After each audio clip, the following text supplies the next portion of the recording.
Evaluasi dan investigasi umumkan penyebab runtuhnya jembatan Kutai Kartanegara. Pemerintah memutuskan sepeda motor tetap bisa memakai premium 1 April mendatang. Seorang anggota BRIMOB di Gorontalo menembak warga di bagian kepala hingga tewas. Ski lumpur salah satu hiburan alternatif anak-anak kampung nelayan di Gresik, Jawa Timur.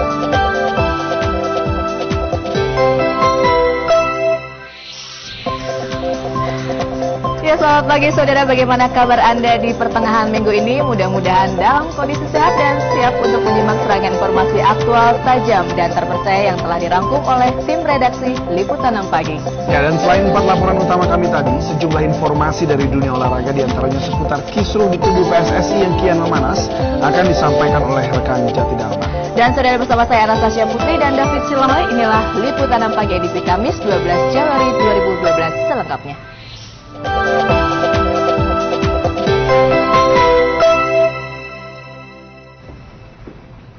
Sebuah pabrik elektronik yang biasa memproduksi Pioneer di kota Tangerang, Banten ludes dilalap si jago merah pada Rabu malam. Tidak ada korban jiwa dalam kejadian tersebut lantaran para karyawan sudah pulang. Diduga asal api dari konsleting listrik selepas karyawan bekerja. Sebuah pabrik elektronik yang memproduksi merek Pioneer nyaris rata dengan tanah setelah terbakar pada Rabu malam.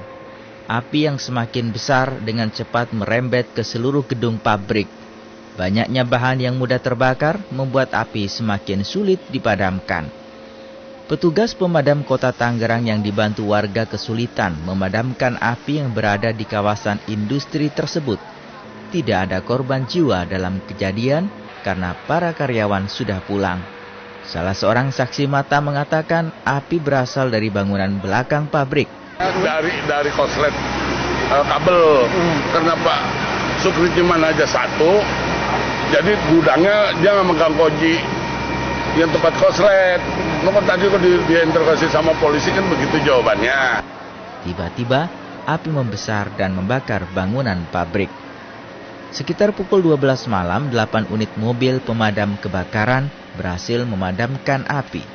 Akibat kebakaran, kerugian ditaksir mencapai miliaran rupiah. Rizky Torik melaporkan dari Tangerang, Banten. Unjuk rasa ratusan orang menolak pembatalan calon wali kota dari Partai Demokrat oleh KPUD di Pekanbaru Riau berlangsung ricuh. Massa membakar ban, merusak tugu ibu kota dan melempari poster Gubernur Riau. Ratusan orang ini memblokir Jalan Sudirman Pekanbaru Riau dan membakar ban bekas di badan jalan sehingga mengganggu arus lalu lintas.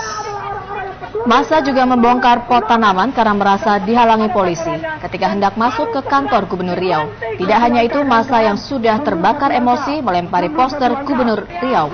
Para pendemo mendesak KPUD mengesahkan pasangan Firdaus MT dan Ayat Cahyadi yang menang dalam Pilkada ulang 21 Desember 2011 lalu.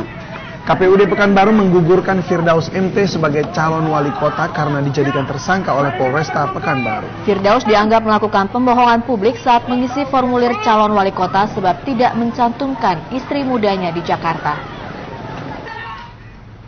Ribuan buruh di kawasan industri Cibitung, Bekasi, Jawa Barat melakukan unjuk rasa menuntut kenaikan upah di pintu tol keluar dan masuk Cibitung, Bekasi. Akibatnya jalan tol Jakarta Cikampek lumpuh total dan ratusan perusahaan menghentikan aktivitasnya. Kendaraan di jalan tol Jakarta Cikampek ini menumpuk di sepanjang jalan di pintu tol keluar dan masuk Cibitung, Bekasi. Arus lalu lintas kendaraan menuju Jakarta maupun ke Cikampek tidak bergerak karena jalan diblokir di pintu keluar tol di mana ribuan buruh di kawasan industri Cibitung berunjuk rasa. Jangan pernah salahkan kami jika kami menjadi pembangkang kami bekerja pada hari ini. Jangan pernah salahkan kami jika kami menyebut dan memanggilmu belajar sarjana. Ribuan buruh berunjuk rasa untuk menuntut kenaikan upah minimum kabupaten sebesar Rp1.490.000 lebih hingga Rp1.700.000 lebih. Jika tuntutan ini tidak dipenuhi, buruh berjanji akan turun kembali ke jalan. Muhabar melaporkan dari Bekasi, Jawa Barat. Sementara di depan Gedung Sate Bandung, Jawa Barat, ribuan buruh berunjuk rasa mengecam gugatan Asosiasi Pengusaha Indonesia yang menggugat SK Gubernur tentang upah minimum. Aksi ribuan buruh yang tergabung dalam Buruh Bekasi Bergerak diawali dengan berjalan kaki dari gedung PT UN Bandung menuju komplek Gedung Sate. Dalam aksi ini selain berorasi, para buruh mengusung sebuah keranda sebagai simbol telah matinya hati nurani Apindo terhadap nasib kaum buruh. Para buruh mengecam Apindo yang memerintahkan para pengusaha untuk tidak melakukan perundingan mengenai upah dengan kaum buruh. Sementara gugatan terhadap SK Gubernur tentang upah minimum masih berjalan. Ratusan warga Ternate, Maluku Utara Rabu kemarin memblokir jalan dan menyegel kantor lurah sebagai bentuk penolakan terhadap penggusuran kebun mereka oleh pemerintah kota. Dengan membakar sejumlah pagar tanaman dan memblokir jalan, ratusan warga Kelurahan Gambesi, Kota Ternate Selatan ini menolak penggusuran perkebunan rakyat oleh pemerintah Kota Ternate. Warga yang marah melakukan perlawanan dengan memblokir jalan yang menghubungkan Kelurahan Gambesi dengan pusat Kota Ternate. Warga juga melakukan penyegelan kantor Lurah Gambesi sebagai bentuk protes terhadap lurah setempat yang dinilai tidak serius dalam menyelesaikan sengketa lahan dengan pemerintah kota. Aparat kepolisian yang terjun ke lokasi kejadian tidak bisa berbuat apa-apa karena jumlah pengunjuk rasa jauh lebih besar. Menurut warga, lahan sengketa seluas 25 hektar merupakan lahan milik rakyat yang sudah didiami selama bertahun-tahun. Warga menilai pihak Pemkot lebih memihak sejumlah pengusaha tanpa memikirkan hak-hak masyarakat. Untuk itu warga meminta agar pihak Pemkot segera membatalkan keabsahan 21 sertifikat yang dipegang pengusaha. Kedatangan jasad Thomas Bagensa, korban penembakan orang tak dikenal di Timika Senin lalu diwarnai isak tangis keluarga dan kerabat korban di Manado, Sulawesi Utara. Kedatangan jenazah yang telah menjalani otopsi di Jakarta diwarnai insiden kecil saat petugas Bandara Samratulangi melarang keluarga memasuki ruang kargo bandara. Jasad Thomas Bagensa, 53 tahun, korban penembakan orang tak dikenal pada Senin lalu di Mil 51 perbatasan Timika dan Tembagapura, Papua, Rabu malam tiba di Bandara Samratulangi, Manado, Sulawesi Utara. Jenazah korban dibawa dengan menggunakan pesawat Lion Air dari Jakarta setelah selesai diotopsi di Rumah Sakit Polri. Proses penjemputan jenazah sempat diwarnai insiden saat petugas bandara tidak memperbolehkan keluarga korban memasuki ruang kargo. Saya tahu dan saya hanya menjalankan tugas. Suasana kemudian mereda setelah salah satu keluarga korban memberi pengertian kepada petugas untuk mengizinkan mereka masuk. Hasil otopsi memastikan kondisi jasad hangus hampir 100%. Diduga korban tewas setelah ditembak dan terbakar bersama mobilnya. Itu hangus total. Memang beritanya itu petugas dari polisi dari Papua pun tidak bisa menjelaskan yang konkret karena mereka takut salah ngomong toh. Tapi yang pasti itu memang hangus terbakar gitu.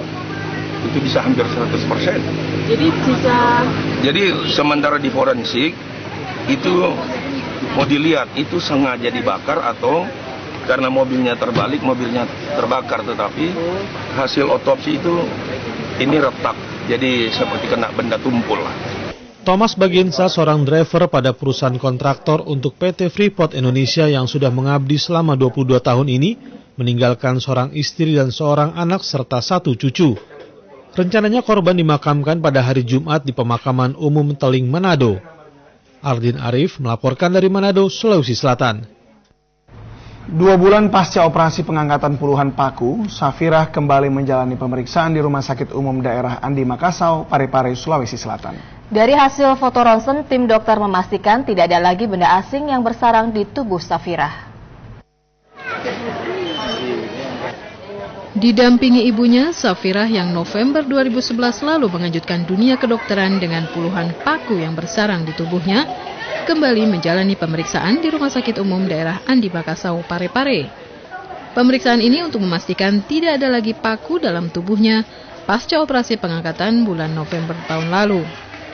Menurut Sarifah, ibunda Safirah, pasca operasi pengangkatan puluhan paku November lalu, anaknya tidak pernah mengeluh sakit. Bahkan fungsi kedua kakinya yang sebelumnya kaku mulai membaik. Bekas luka di punggung dan betisnya pun juga mulai pulih. Bisa jalan, kondisinya sudah membaik. Tidak ada keluhan-keluhan? Tidak ada. Rasanya Bu, gimana? Lega. Iya? Lega. Sekarang berjalan normal tuh ya? Iya. Dari hasil pemeriksaan serta foto ronsen, dokter memastikan tidak ada lagi sisa puluhan paku dan aluminium yang bersarang di tubuh Safira. Namun sejak kasus ini muncul hingga kini, bagaimana puluhan paku itu bisa masuk ke dalam tubuh bocah berusia 3 tahun itu masih misteri. Tindakan medis selanjutnya sudah tidak ada, dinyatakan. Sudah tidak ada, fisioterapi sudah. Sekarang tinggal bagaimana membuat kulitnya itu lebih mulus. Mungkin memerlukan perawatan kulit. Sebelumnya melalui 2 kali operasi, tim dokter Rumah Sakit Daerah Andi Makassau, Parepare, Sulawesi Selatan berhasil mengeluarkan 26 paku, 1 jarum, dan 1 batang aluminium dari dalam tubuh Safira. Meskipun kondisinya membaik pasca operasi, Safira harus menjalani perawatan luka bekas operasi pada betisnya. Sedangkan sebagian paku yang dikeluarkan dari tubuh Safira kini tersimpan di Museum Kesehatan Adiatma, Surabaya. Asdar Zula melaporkan dari Parepare, Sulawesi Selatan. Sementara itu, saudara Syakira dan Syahira, bayi kembar siam berusia 2 bulan yang mengalami dempet di bagian kepala akan menjalani operasi pemisahan di Rumah Sakit Cipto Mangunkusumo, Jakarta. Operasi pemisahan akan melibatkan tim yang terdiri dari 50 dokter ahli dan perawat. Syakira dan Zahira, buah hati pasangan Siti Mariam dan Edi Utomo ini lahir pada tanggal 16 November 2011 dalam keadaan dempet kepala. Kondisinya sehat dan semua fungsi organ tubuh keduanya dalam keadaan normal. Tantangan terbesar bagi tim dokter yang dihadapi adalah kondisi sebagian pembuluh darah di kepala yang menyatu. Pemisahan dari pembuluh darahnya terutama yang paling tersulit karena itu menyebabkan adanya perubahan hemodinamik dari masing-masing. Inilah kita sebabnya di sini sebelum hemodinamiknya sama-sama menjadi satu sama sekali, kita melakukan tindakan sedini mungkin. Mengharapkan dengan ini keadaan bayi itu masih masing-masing. Harapan yang pasti semuanya selamat, sukses, lancar dan dua-duanya bisa normal. Operasi pemisahan dimulai Rabu jam 10 pagi dan diperkirakan akan memakan waktu selama 20 jam. Don Vito Samarta melaporkan dari Jakarta. Menumpuknya sampah di sejumlah lokasi dalam kota Kefamenanu, Kabupaten Timur Tengah Utara dikeluhkan warga. Sampah yang berserakan di tengah kota ini menebarkan bau tak sedap dan tidak diangkut oleh petugas kebersihan. Sampah yang menumpuk di sejumlah lokasi penampungan dikeluhkan warga Kefamenanu, Kabupaten Timur Tengah Utara, Nusa Tenggara Timur. Menurut sejumlah warga, sampah sudah menumpuk lebih dari sepekan. Warga berharap petugas kebersihan setempat dapat segera mengangkut sampah yang ada. Tempat penampungan sampah yang disiapkan Dinas Kebersihan di sejumlah titik jalan utama nampak penuh hingga berserakan. Pak Pemda harus perhatikan ini supaya bisa kami dapat bersihkan dan hindari dari lalat yang banyak ini.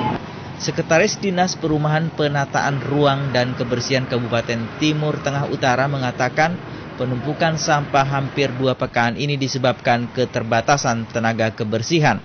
Sekitar 57 tenaga kontrak yang direkrut dan bekerja selama ini tidak lagi bekerja karena diberhentikan sesuai instruksi Bupati Timur Tengah Utara. Itu harus ada kebijakan dari atas, dari pimpinan. Sebagai staf kami hanya memberikan usulan untuk mengatasi persoalan yang dihadapi.